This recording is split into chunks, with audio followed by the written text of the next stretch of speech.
Welkom terug hier by SABC 2 of by Eintlek Let's Connect en ja, kom ons vind 'n bietjie uit of Joey reg was oor meer inligting kry. Well, Friday the 13th has long been surrounded by mystery, fear and superstition. But how much of what we believe is shaped by culture and how much by psychology? Now, Rick Raubenheimer, now he's here, he's the president of the South African Secular Society, and he's here to unpack the origins of some of our most famous or familiar superstitions. Rick, baie welkom. How are you doing today? Baie dankie, ek is bly om hier te wees. Is jy bly om hier te wees? Lekker man. En ja, ek bedoel, baie mense is nie bly om hier te wees op hierdie spesifieke dag nie, want dis almal is 'n bietjie freaked out, want is daar 2 gehad in hierdie jaar al sover. So superstitions is essentially, belief in the supernatural despite the scientific evidence. And why is a lot of humans naturally drawn to, things to do with luck or with omens and stuff like that? I think it goes back to our evolutionary history. Yeah. If you think of the caveman walking through the grass, Yeah. and he hears a rustle in the grass. Now, if he believes that that's possibly a saber-toothed tiger, Yeah. and he's wrong, he hasn't lost anything. Yes. But if he believes it's just the wind, Yes. and it turns out to be a saber-toothed tiger, then he's toast, Yeah. or more likely lunch. So we've tended to attribute agency to things in nature.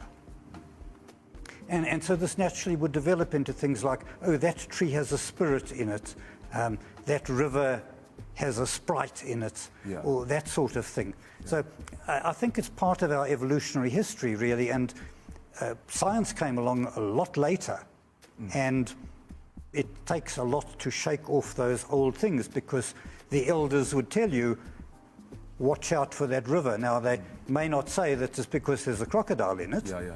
but they'll say, watch out for the river. And so the river gets a superstition around it that it's dangerous or unlucky. Nee, ek hoor.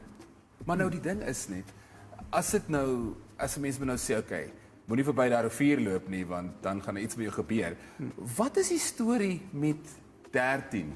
Wat het 13 aan ons gedoen dat ons almal so kwaad is vir hom of vir haar? Die oorsprong daarvan is nie eintlik bekend nie. Ek het 'n bietjie navorsing gedoen. Ja. And it seems to have perhaps a relation to 13 of them at the Last Supper, at Jesus' Last Supper. Okay. But then there were 13 of them all the way along, so Yeah. why? The Last Supper was on the Jewish month of Nisan, the 13th, so maybe that has something to do with it.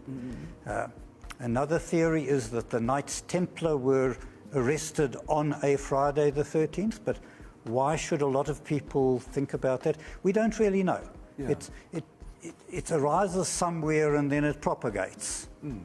And now, especially when it comes to today, I think the important question is Friday the 13th. Why when you hear that, you already prepare yourself. What are we preparing ourselves for? Well, it's a very widespread superstition. I mean, many hotels don't have a 13th floor, for example. Okay. And some airlines will not have a 13th row. Okay. And check your next time you're on a flight, have a look if they actually have a 13th row.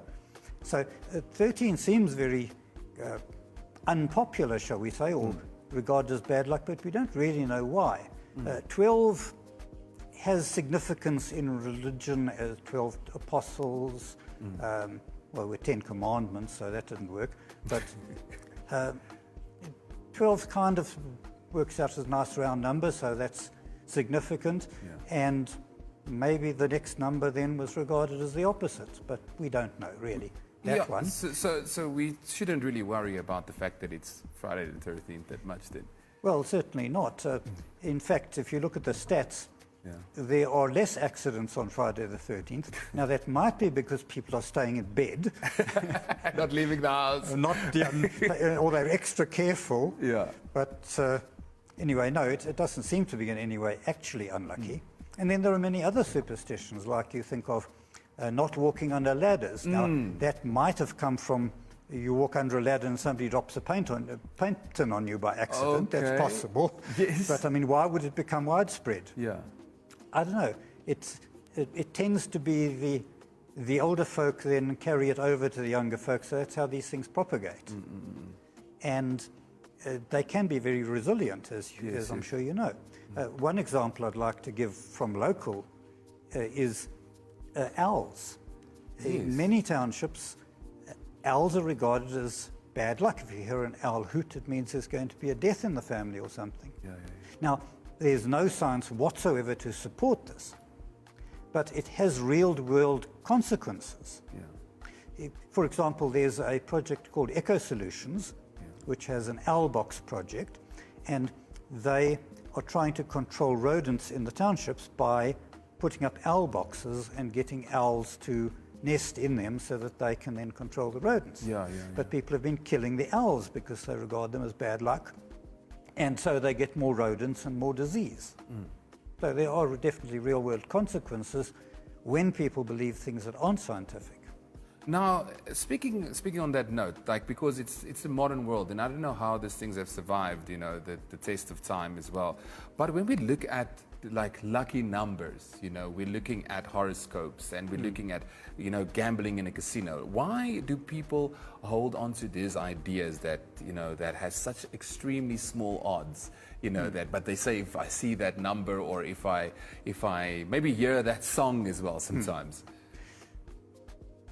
We mustn't forget that we live in a capitalist society. You have ads on the radio for Lotto. They never tell you the odds, which are minuscule, but always the thought that you could win, that you could be lucky. And we tend to think of ourselves as special. After all, I know I'm conscious. I think I'm a human being. I don't know anybody else. I from my interactions with other people, I get the impression that, yes, you're also conscious, you are too, and so on, but I'm the only one whose consciousness I experience. And so I would naturally tend to feel special and think that in some way the universe is going to look favorably upon me. So, but yes, and as I say, the commercial society we live in tries to foster that. If you look at any newspaper, the most enduring article you'll find in the newspaper or series is the horoscopes. And if you look, for example, at the Sunday Times, they've got a horoscope in the main paper and a horoscope in lifestyle. And if you compare them, there's no resemblance between the two for your particular birth sign. Because it's largely made up stuff. Okay, it's supposed to be based on the positions of the stars and things, but those have changed over time, and quite often they still follow the star positions that obtained millennia ago. So that's certainly one of the superstitions I would love to eliminate, but there are people who are dedicated in following their horoscopes. And if you look at horoscopes, they're always written so generally that they could apply to so many people. If you pick up the one for somebody else's star sign and read it and you don't know it's their somebody else's star sign, you could just as well think it applies to you. And if we look, and nevertheless it's promoted, there are people who claim to be specialists in it and so on. Or if we take things like casinos, again, people believe that they are going to have luck. And luck's a strange sort of thing. I mean, I like to tell people, this is my lucky belt. It's lucky that I haven't thrown it out yet because it's so old. Now, on that note, and I think this is something that I think a lot of people will probably think of, because a lot of times, you know, how you feel about stuff, you know, sometimes, you know, if that happens, you know, maybe you say that if it's a sunny day, you know, you're going to have a good day today. And then sometimes you generally have that why is it when we do believe in something? So is that also something that you think is not proven? It's just by chance that you're going to have a good day? Or is there ways to make sure that you do have that type of luck in that day? I forget what the official term for it is, but we tend to remember the wins and forget the losses. So if you see it's a sunny day and you think it's going to be a good day, and it is a good day, then you're quite likely to remember that.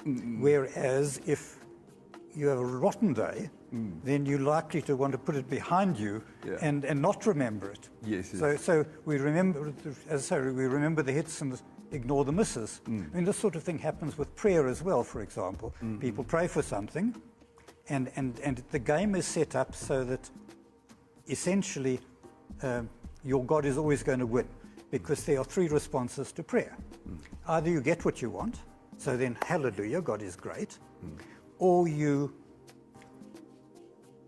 don't get what you want then, but maybe you get it later, in which case you are still rewarded, or you don't get it, and then there is a divine plan that you shouldn't get it, because if you got it, it would be bad for you. So no matter which way you actually, it actually pans out, your deity is still winning, and you will still believe in them.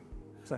Now, I think for me, I know we spoke about it a little bit. I think when you have to navigate this maze, you know, of good luck and bad luck, you know, I think a lot of people sometimes need some help. You know, I think is there a helpline people can reach out to if they feel like they can't even go to work? They like call their boss, they can't go in because they just too superstitious because of the fact that it's Friday the 13th or something happened in their life.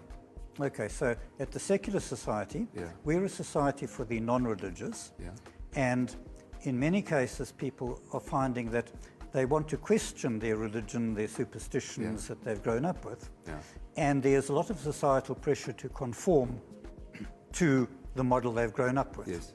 So if people are in that position and they want to question their faith, their beliefs, their superstitions, and they're looking for support and help, then SASS, the Secular Society, has a helpline, and it is 010-500-7715. Or people can just Google for Free From Faith, in quotes, it will be easier that way.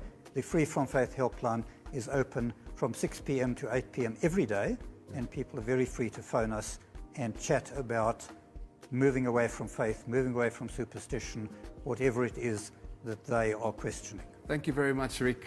Thank you for helping us unpack the history and also the psychology behind some of the superstitions and many of those that we have to probably outgrow as well. It's been a fascinating conversation, and we'll be coming back with more Eintlek Let's Connect. So moenie meer worry oor Vrydag die 13de nie. Jou good luck charm is net hier op SABC 2. Baie dankie.